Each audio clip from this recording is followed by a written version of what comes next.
Всем доброго дня, я Наташа Комиссарова, и добро пожаловать на мой канал. Сегодня я хотела поговорить с вами о пряже. Это пряжа Камароза. Мы посмотрим на то, как она носится, на то, как она вяжется и как она себя ведет в изделиях. У меня она представлена 4 цветами, но палитра очень большая и очень красивая. Мне очень нравятся эти цвета, потому что они насыщенные, они такие сложные и, по-моему, очень интересные. У меня есть такой, мне кажется, он темно-серый цвет, но он чуть-чуть отдает синевой. Этот цвет, называется он серым, 1752. Пряжа сделана в Перу, написано. Это пряжа от Камароза. 100% шерсть мерино, 4×16, она довольно тоненькая. Супервош, стирка у нас в 30 градусах, и вот такие вот обозначения. 200 метров в 50 граммах. Так, такой цвет. Цвет у меня есть еще. Он называется кирпичный, хотя здесь он называется какой-то оранжевый, медно-оранжевый, но я его покупала как кирпичный. В принципе, я согласна. Тут есть такой меланжевый, этот цвет. Он с какими-то вкрапинками такими желтыми, красными, то есть такой довольно насыщенный цвет, микс, скажем так. И это у нас цвет 1809. Морской цвет, он называется как-то марин или что-то такое. 1710.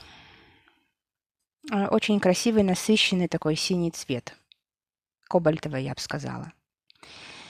И серый, светло-серый цвет, номер 1041. Вот. Итак, давайте поближе посмотрим на ниточку. Из чего у нас представлена ниточка. Вытащится у меня или не вытащится это? Наверное, не вытащится, но неважно. У нас она сделана из 2 скрученных ниток. Не из 2 даже, из 4. То есть 2 скручены в одну, и таких вот 2 скрученных 2. Но иногда, тут не сильная скрутка, и иногда, когда я подхватываю петлю, то может чуть-чуть пряжа расслаиваться. Но это не критично. В принципе, вяжется она очень удобно. Что интересно об этой пряже? Я в первый раз такое встречаю, честно говоря, в пряже. Я довольно много вывязала изделий из этой пряжи. В основном, конечно, это были шапки. И из всех я, наверное, мотков 12 или 13 вывязала. И из всего этого количества мотков мне попался один единственный узелок. То есть пряжа, она, конечно, не из дешевых, по-моему, но она стоит того. Что у нас с нитью? Нить у нас равномерная. Никогда у меня не было никаких утолщений, никогда не было каких-то утончений. То есть она ровненькая, приятненькая и довольно приятно ее вязать. Насчет цветов разных партий мне трудно сказать, потому что я покупала только одной партии цвета. И поставлю плюс просто потому, что не хочу наговаривать, но подозреваю, что эта пряжа все-таки не будет отличаться в партиях, тем более, например, такой информации на странице производителя я не нашла, что покупайте одну партию, потому что будут отличаться. Так что вполне возможно, это просто не отличается. Итак, теперь давайте посмотрим на изделие. Это я отложу. Посмотрим на изделие, которое у нас можно из этого связать. Итак, начнем с лицевой глади. У меня есть вот такой вот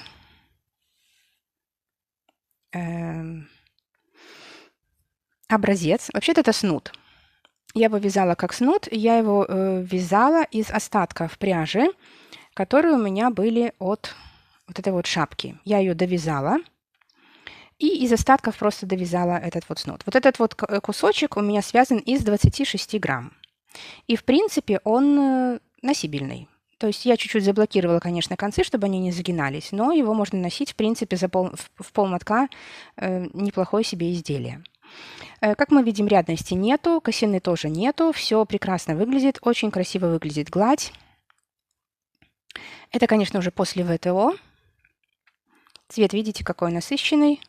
Очень красивый цвет такой. Эту пряжу я в ноль вывязала, поэтому отдельного мотка вам не показываю, но я подпишу, какой номер этого цвета. Что интересно, когда я вязала эту пряжу, вот можете посмотреть, как выглядит, например, вот этот кусочек и как выглядит эта вот шапка. Посмотрите, какая разница между тем, как пряжа раскрывается, и между тем, как я вот только вот этот вот кусочек, который я только что связала. Он кажется уже, так, и петли чуть-чуть другие. Но, конечно же, после стирки это все выравнивается, никакого перехода абсолютно не видно, никаких полос нету. Так что очень-очень мне нравится. Причем это не первый раз, что я довязываю как бы шапку из новой пряжи, надвязываю то, что у меня осталось из постиранной пряжи, так, и довязываю из новой пряжи. Это третий вариант у меня. Так что никогда нигде не было никаких видимостей. Вот здесь вот эта вот полоса, это от сушилки. Так, я просто так сушила. Здесь у меня ничего не видно. Видите? Никакого перехода, ничего вообще не видно, что я довязывала. А довязывала я, наверное, где-то вот отсюда, подозреваю, может, даже вот отсюда. Точно уже сама не помню. Я довязывала где-то 13 сантиметров. Не найду даже здесь узелок, откуда я начала. Так что после ВТО все прекрасно выравнивается. Как видите, это выравнивается. В принципе, лицевая гладь, она не сильно-то и кривая была до ВТО. То есть она прекрасно выглядит. Я вот этот вот кусочек вязала на 2,5. Он такой не сильно плотный, но хорошо все это выглядит. И так, я вот думаю, насчет того, как можно было бы из этого свитер связать. Тоненький свитер, да. Но думаю, что если чуть-чуть потолще свитер, если такой зимний свитер брать, то все-таки надо было бы в 2 нити это брать. То есть он совсем такой вот летящий и такой драпирующийся. Так. Хотя, если, конечно, задаться целью связать свитер на весну, например, или на осень, такой легенький, то или кардиганчик какой-нибудь, то очень даже неплохо. В общем, с узорами у нас все прекрасно. Резинку, как вы видите, держит. Единственное, что, конечно же, резинка чуть-чуть разнашивается в процессе носки, так, но она возвращается в свое положение. Она очень хорошо для шапок. Она держит, и огромный плюс ей за это. Но это меринос, что же мы хотим. Итак, что у нас про ВТО? Кстати, покажу вам, как я довязала остальные шапки. Вот тут я тоже довязывала. Вот тоже абсолютно ничего не видно. И вот эту вот шапку тоже я довязывала. Тоже, видите, ничего абсолютно не видно, но эта шапка нам уже маленькая, к сожалению. Вот так выглядит эта пряжа в готовом изделии. Так, что у нас про ВТО, можно сказать? Итак, как я уже говорила, все прекрасно выравнивается. В машине я не знаю, можно ли стирать. Ну, нам вроде показывает, что можно стирать в машине, но я не рисковала. Пряжа, она чуть-чуть отличается, например, от такой, знаете, резиновой пряжи Drops. Она такая чуть-чуть пушистенькая. Так, в ней больше вот этого вот, даже не то что ворса, а такой вот пушистости, чем, например, в Drops Baby Merino или Drops, любой другой меринос от Drops. И мне почему-то боязно стирать это в машинке. Хотя производитель разрешает. Но я не стирала, ничего не могу сказать. Поставлю, конечно, плюс, но я просто не рискую, мне жалко. Жалко даже рисковать. Насчет длины... Мне кажется, зависит от того, как вязать. Если мы говорим про параметры, например, лицевой глади, то в ширину у меня вот этот вот кусочек вообще не изменился. У меня он чуть-чуть вытянулся в длину, но, возможно, потому что я чуть-чуть ее вот так вот вытягивала и разравнивала, потому что я хотела все-таки, чтобы он был чуть-чуть подлиннее. Но и плюс вот это вот все выровнялось. То есть растягивается он минимально, по крайней мере, на спицах 2,5. Может, конечно, на тройке это будет все связано более так... как бы свободно, и вот тогда будет ему больше места, чтобы расходиться во все стороны. Но вот на 2,5 оно прекрасно выглядит, никуда не разлазится, и, в принципе, параметры более-менее сохраняются. Что в длину, что в ширину. Как я сказала, в ширину вообще ничего не поменялось. Если мы говорим про саму шапку, про резинку, то можно сказать, что в длину, не в длину, а в ширину она все-таки чуть-чуть пошла, так, в ширину разошлась, но, опять же, это за счет выравнивания петель. Так. В длину, если, например, я вяжу шапку, в длину оно тоже чуть-чуть разошлось, но в процессе носки оно все равно идет обратно. Так, если мы, например, будем говорить, вот я уже знаю на примере этой шапки, то есть сейчас она выглядит очень длинной и узкой, так? Вот. Она явно не на голову в 52 сантиметра или там 53, например, даже сантиметра. На 53 это уже было у меня впритык. Но когда вот, например, Ян это носил, она разнашивается, видите, как она растягивается, и вот эта вся длина, она идет в ширину. Именно поэтому мне пришлось потом все это довязывать. То есть надвязывать еще макушку, потому что она именно за счет длины идет в ширину. Так что здесь я бы была очень осторожна с утверждением, что она как-то растягивается или идет вширь. Так, это все зависит от узора и от как бы того, как мы носим и что мы делаем. Но в данном случае, как я сказала, если мы говорим про лицевую гладь, то у меня параметры не изменились на таком маленьком кусочке. Если мы говорим про цвет, то цвет тоже абсолютно не поменялся. В предыдущих изделиях, как видно, например, давайте сравним вот эту шапку и вот этот вот моток, я не вижу разницы. А эту шапку я стирала уже, наверное, раза 3, может даже 4. Поэтому цвет прекрасно сохраняется, все замечательно.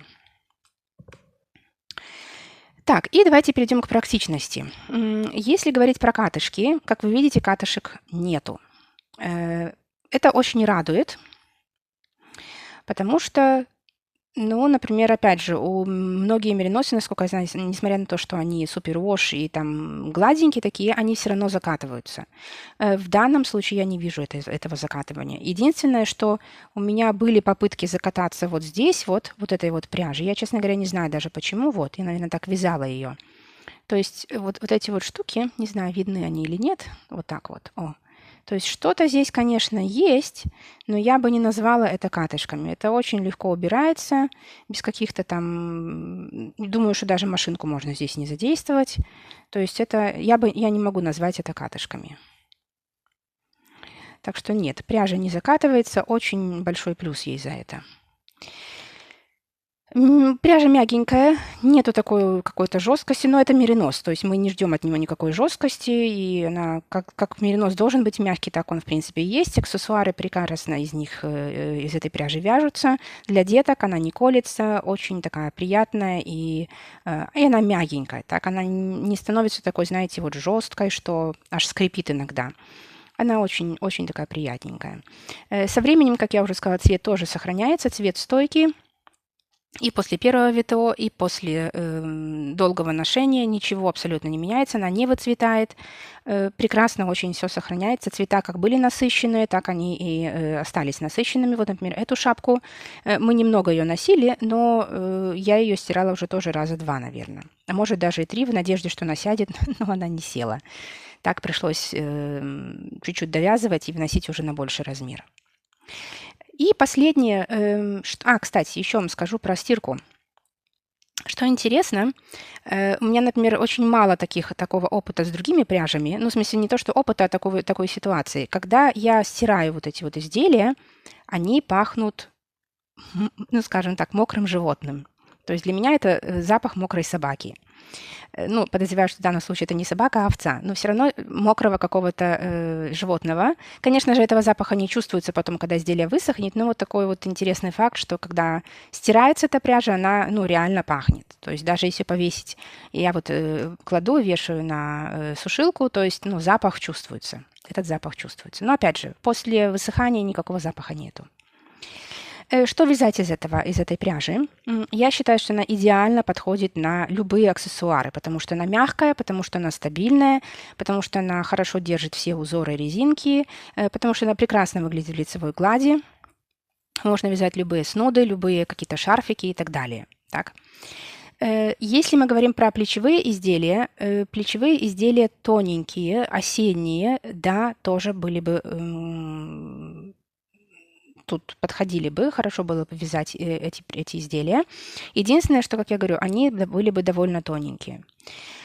Для маленьких деток, конечно, хорошо, но если кто-то хочет как бы рискнуть вязать большое плечевое изделие на 2,5, то сомневаюсь, что он будет потом очень счастлив быстрым результатом, потому что быстрый результат, конечно, здесь не будет, но можно попробовать.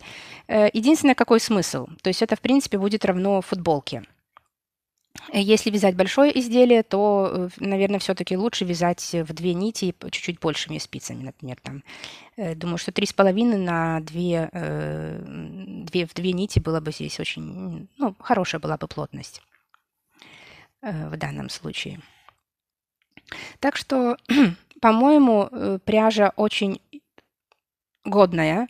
У меня, честно говоря, в данном случае это первый раз, что я даю все плюсы этой пряжи, то есть у меня ни одного минуса нету, потому что, ну, все здесь на плюс.